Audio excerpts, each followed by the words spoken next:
दोस्तों, ये कहानी राजीव शर्मा की है जो यूपी में रहते थे।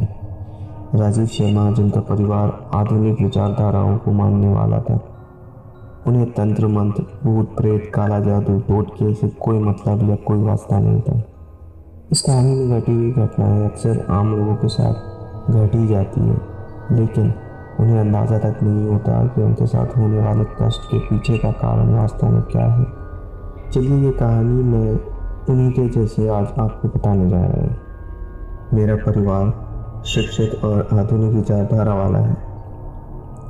हम में से कोई भी भूत प्रेत, जादू टोने और तंत्र विद्या जैसी बातों पर विश्वास नहीं करता। लेकिन एक अजीब सी घटना के बाद हम सभी इस बात पर यकीन करने लगे कि जैसे सच के साथ झूठ और अच्छे के साथ बुरा हमेशा होता है, वैसे ही उस परम शक्ति का, उस परमात्मा की शक्ति के साथ साथ कुछ बुरी ताकतें भी इस दुनिया में जरूर मौजूद है।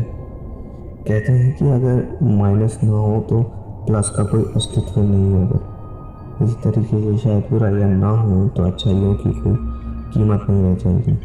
इस घटना ने मेरे पिता को मानसिक रूप से बीमार बना दिया। साल 1990 से 1994 के बीच की बात है। हमने एक प्लॉट खरीदा था और जल्दी उस पर अपना घर बनाने का काम शुरू कर दिया था। निर्माण का काम अभी शुरू हुए कुछ ही दिन गुजरे थे कि एक आदमी उस प्लॉट पर आता है।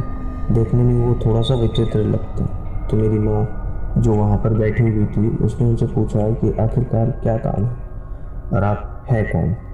तो वो आदमी थोड़ा सा अजीब आवाज़ में झुंझलाते हुए कहता है कि तुम लोगों ने मेरे साथ सही नहीं किया है। ये फ्लैट मुझे चाहिए था अपने बड़े बेटे के लिए। तभी मेरी माँ ने उससे कहा कि अगर चाहिए था आपको ही इसे खरीद लेना चाहिए था, आपने इसे खरीदा क्यों नहीं। उस आदमी ने कोई जवाब नहीं दिया, बस इतना कहा कि मेरे खरीदने से पहले ही तुम लोगों ने खरीद लिया और ये तुम लोगों की सबसे बड़ी गलती है।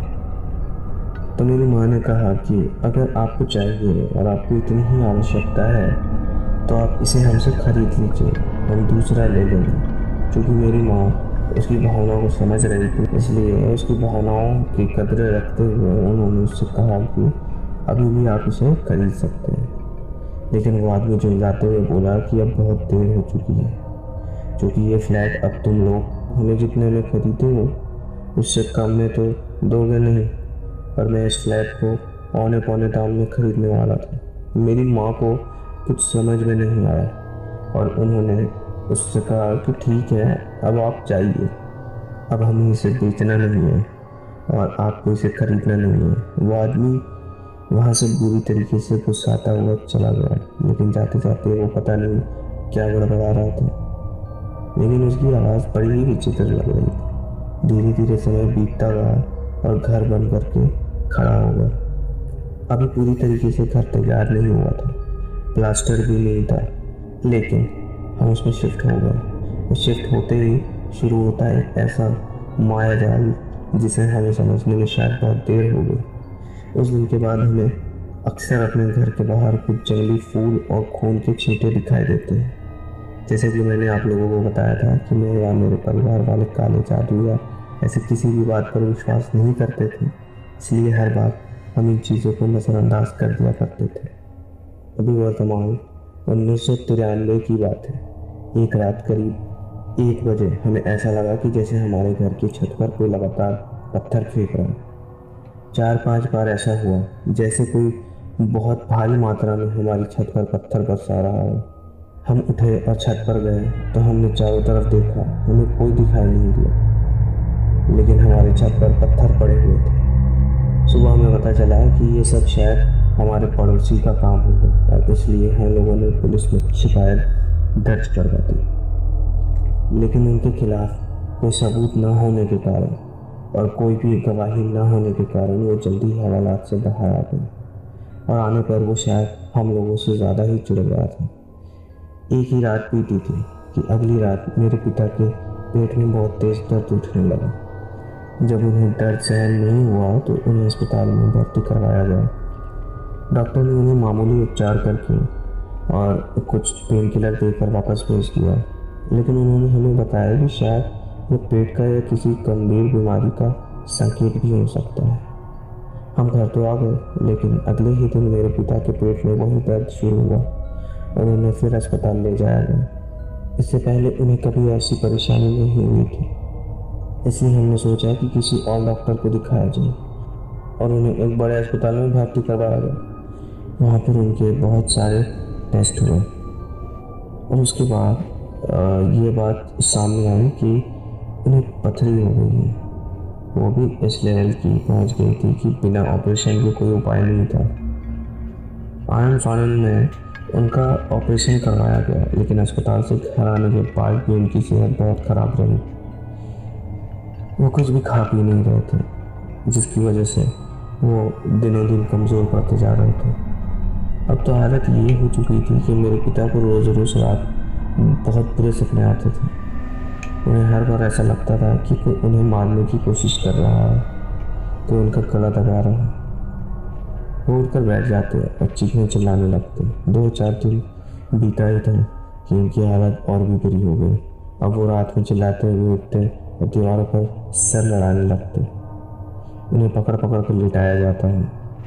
कभी कभी वो हवा में ही किसी से बात करने लगते हैं और जब हम पूछते हैं तो वो कह देते हैं कि देखो देखो वो सामने खड़ा है, लेकिन हमें कुछ नज़र नहीं आता। अभी ये हमारे साथ हो ही रहा था कि एक रात करीब 2 बजे मेरी माँ ने घर के बाहर से किसी के रोने की आवाज़ सुनी और वो बाहर गई तो कोने में उन्हें कोई रोता हुआ दिखाई दिया। अब की बार शायद उन्हें भी बहुत डर लगा था। वो कुछ कदम और आगे बढ़ी तो उनको घर के बाहर वही खून के छींटे और जंगली पौधे भी दिखाई दिए। उन्होंने हिम्मत बांधी और उस रोने वाले इंसान की तरफ बढ़ने लगी, लेकिन जैसे ही वो वहाँ पर पहुँची तो उनके चौंकने का ठिकाना ही नहीं था, क्योंकि वहाँ पहुँचते ही उनकी नज़र से जैसे वो इंसान ओझल हो गया। वहाँ पर कोई नहीं था, बस उन्हें आवाज़ें ही सुनाई दे रही थी। वो भागती हुई घर के अंदर आई और अब ये सिलसिला लगभग हर रात चलने लगा। अब मेरी माँ ने अपनी एक सहेली को इस बारे में बताया। वो मेरी माँ को एक तांत्रिक के पास ले गए। तांत्रिक ने अपने तंत्र साधनों से ये बताया कि कोई है जो हमारे घर को अपनी काली विद्या से बांधे हुए है। तांत्रिक ने तंत्र विद्या के द्वारा मेरे पिता को सम्मोहित किया और उनके साथ जब कुछ देर पूजा की तो उन्होंने बताया कि उनके साथ कोई बहुत बुरा कर रहा है, जिसकी वजह से जल्दी ही उनकी मौत भी हो सकती है। उन्होंने ये भी बताया कि पूरा का पूरा घर प्रेत आत्माओं से घिरा हुआ है और वो भी किसी के काला जादू करने के कारण हुआ है।